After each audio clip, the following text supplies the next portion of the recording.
Un jour, quand l'enfant avait grandi, Dieu appela Abraham et lui dit : « Prends ton fils, ton seul fils, celui que tu aimes tant. Va et offre-le moi en sacrifice sur la montagne que je te montrerai. » Le lendemain, Abraham se leva tôt et prit son âne, du bois pour le sacrifice, son fils et ses serviteurs, et ils se mirent en route. Le troisième jour, Abraham aperçoit la montagne où il doit aller. Alors il dit à ses serviteurs : « Restez ici. L'enfant et moi, nous allons là-haut pour adorer Dieu, puis nous reviendrons. » Pendant qu'il montait la montagne, l'enfant demanda : « Papa, nous avons le feu et le bois, mais où est l'agneau pour le sacrifice ? »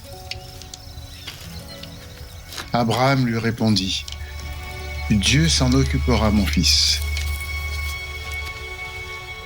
Quand ils arrivèrent, Abraham prépara l'autel, il attacha son fils et le mit sur le bois. Il prit dans la main un couteau pour égorger son fils. Mais soudain, l'ange du Seigneur l'appelle du ciel : « Abraham, Abraham, ne touche pas à l'enfant, ne lui fais aucun mal. Maintenant, je sais que tu me respectes. En effet, tu as accepté de me donner ton fils, ton seul fils. » Alors Abraham se retourna et aperçut un bélier accroché par ses cornes dans un buisson. Il alla le chercher et il l'offrit en sacrifice à Dieu à la place de son fils. Et il a appelé cet endroit « Dieu pourvoit ». L'ange appela Abraham une deuxième fois et lui dit : « Parce que tu as accepté de me donner ton seul fils, je te bénirai, tes enfants et les enfants de leurs enfants, et je les rendrai aussi nombreux que les étoiles du ciel et les grains de sable au bord de la mer. Par eux, je bénirai tous les peuples de la terre, parce que tu m'as obéi. » Abraham et son fils descendirent, prirent les serviteurs et l'âne et repartirent chez eux.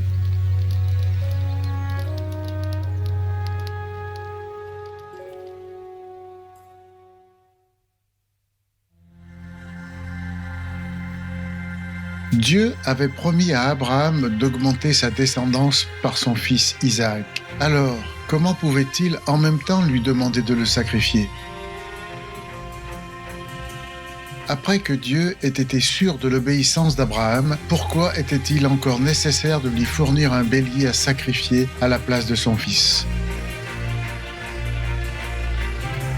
Comment cette expérience a-t-elle affecté la foi d'Abraham et sa confiance en Dieu ?